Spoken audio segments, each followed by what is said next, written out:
Papanamaya din ka.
Guys, this is Japoy and welcome back to my YouTube channel.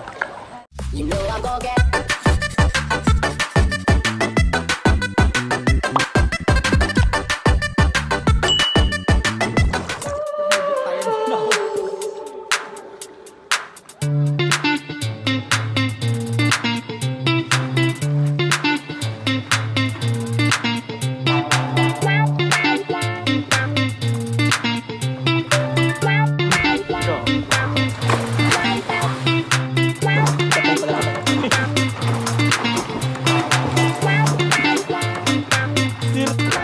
Welcome to Coron, Palawan of San Juan, Abra.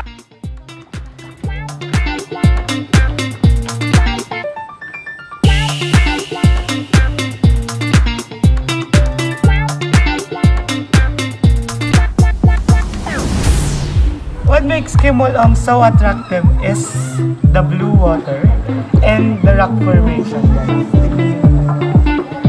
Parang ngayon lang ako nakakita ng mga ganito dito sa Abra.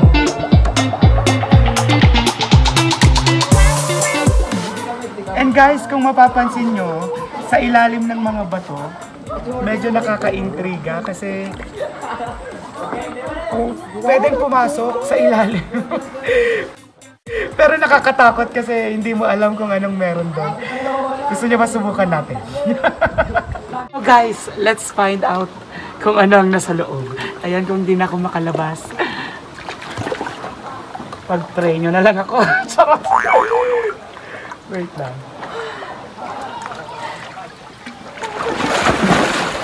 Oh, labis. Guys, oh, ang ganda. We're going to enter the game. Oh my God, ang ganda.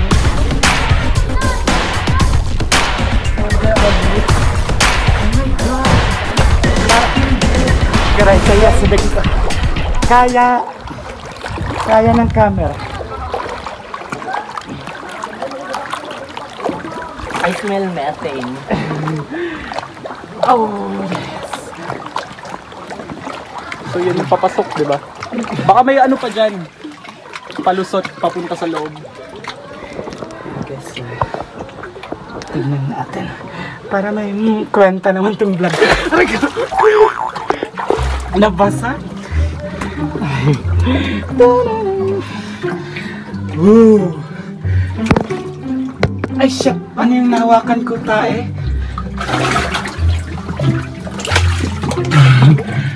Oh my God! Ay! Mabasa.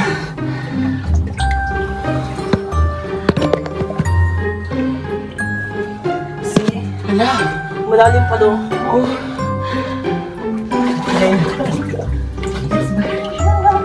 Malabas ako eh! Wait lang. Mapasok ako sa loob. Baka may ahas. I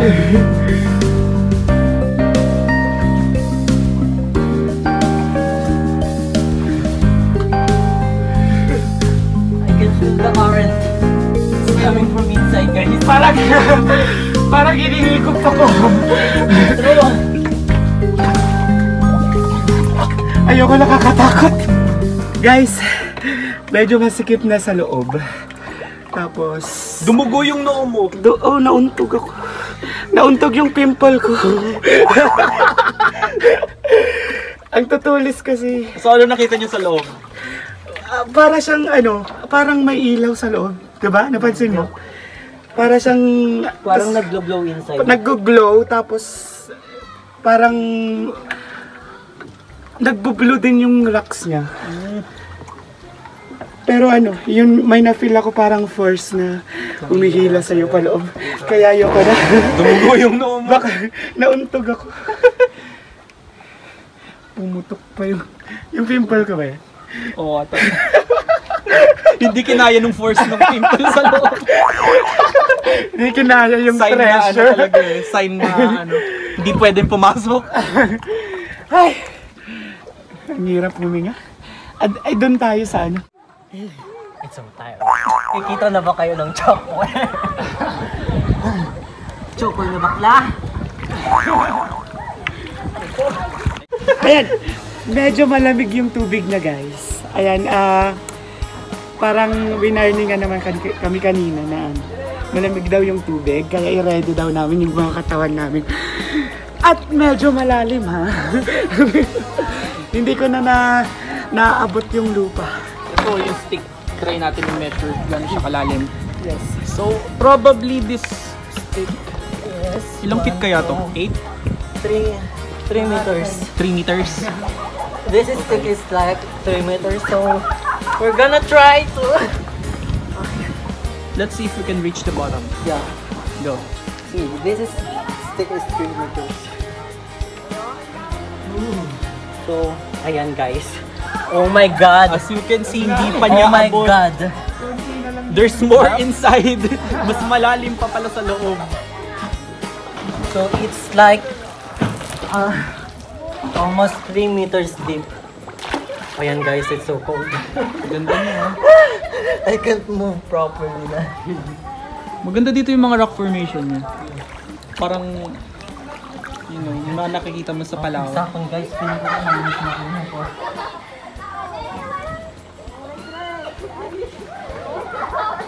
So Kuya Jepoy, ano masasabi mo? Ayan.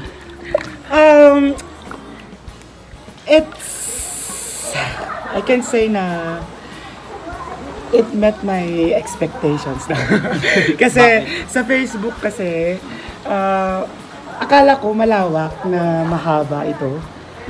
Pero in reality mga ilang Wala pang 1 kilometer. Ito. It's like 200 meters. Yeah. 200 meters. So guys, expect lang natin na dito lang sa part na to talaga yung pinaka main attraction.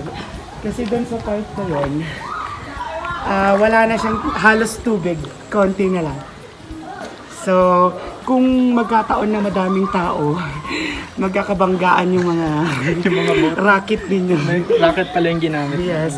Eh nakala ko kasi, dadaan tayo sa bundok. So, expect ko, doon tayo sa taas manggagaling. Pero malapit lang pala siya sa kalsada. Mga ilang steps lang. Pero what's good about this is picturesque yung view niya. Maganda yung view. Very photogenic, lalo na kapag tama yung If you got the right angle and everything, para ka nang nasa Palawan, TV. Okay, so gaano mo siya mako-compare compared sa ibang attraction dito sa Abra?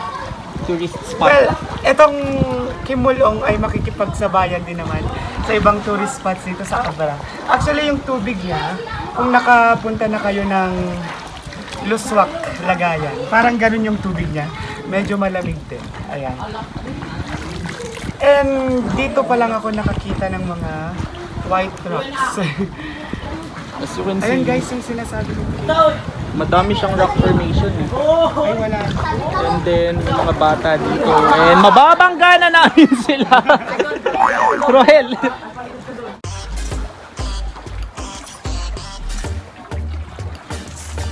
Taulom, Hel, taulom. Oh my God! Ayan, hanggang dito na lang siya. Langoy ka kuya yung parang Jezebel. Oh! Medyo malawak Pwede na pa dito palang sa loob. pumasok sa loob, Yes. so Let's get inside. mag-uumpugan tayo lahat. Wait lang. Ay, puti. Higa ka, Day. Higa. Higa ka. Pag yung phone nahulog, wala akong pambayad. Wait lang. Oh, shit. Oh, this is Pwede something, kayong, guys. Dito sa park na to. Ayun, kung yung jowa nyo is exhibitionist naman kayong parehas, pwede kayong magrenta ng racket dito. Ayan. May candles and everything. Oh, pwede na kayo mag-date. Yun Pwede na na naman. kayong gumawa ng kababalaghan dito, guys. May booking na kayo dito, oh. Medyo private siya. Medyo romantic yung dalawa. Oh my God. Sobrang lalim lang to. Sobrang lalim niyo.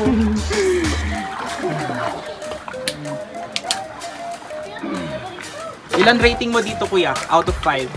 Out of 5, I will rate it 8.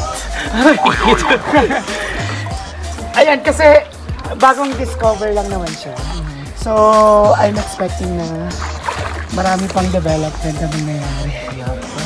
Maganda siya, Yes, maganda siya. kapag ano siya.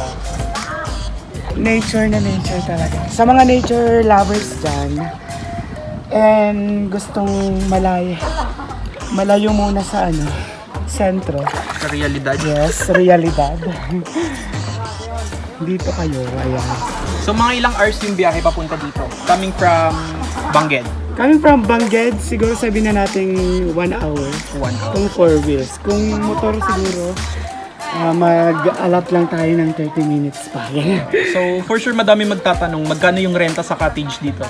Cottage nila is, tour guide dito. Ayan, 300 po yung cottage nila. Entrance fee is 10 pesos. Sulit na yun. Sulit na yun. Pwede ka na rin Tapos yung mag-picnic racket, yung bamboo. 300. So wala na kaming panginom mamaya. Yes. Yung mahal-mahal guys. Medyo nagulat din ako sa rent ng cottage, honestly.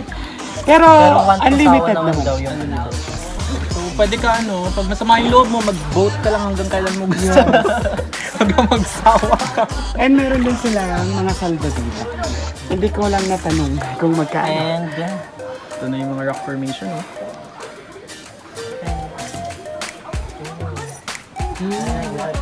Pwede ka mag-dive dito. Try mo nga, Hel. Coming from... And ang maganda pa dito, hindi ka Yup. mangingitim. Pwede kang mag-dive kasi malalim siya. Pwede nyo lang lagyan dyan ng ano. So ayun yung kasama namin isa, yung obese doon. Hindi naman masyado Hindi visible yan. masyadong visible kasi malayo na siya. So mga ilang feet pa yata. Ayan sa mga gustong mag-swimming pero ayaw umitim. This is the best spot for you. Kasi napapaligiran siya ng mga puno. That makes it cold yung water na. Kasi Saka minsan medyo nasisimagan gumaganda na ako. yung view kasi sunset niya. Yes. Napaka-romantic yun. Dali niyo jowa niyo dito, ganun. Pwede nyo din yung jowa nyo dito guys. Lola niyo, lolo niyo. So cold. Lumalamig na nga. Nakakantalon pa rin. Parang mas lumamig dito. Oo nga. Saan kaya to galing? Parang wala naman siyang pinanggagalingan. Kasi labas statement na nung nag-johnny. Feel ko more on malalim lang talaga to pero yung water napupuno siya. Makakaubog. Oo. Hindi siya talaga river. And this is a fault line obviously kasi the rock formations are Fault line ng vulkan? Look at this. Parang matagal na siyang lava na nag-cool down. Kasi yung mga texture na parang lava. Work of nature talaga, no? Ay, okay.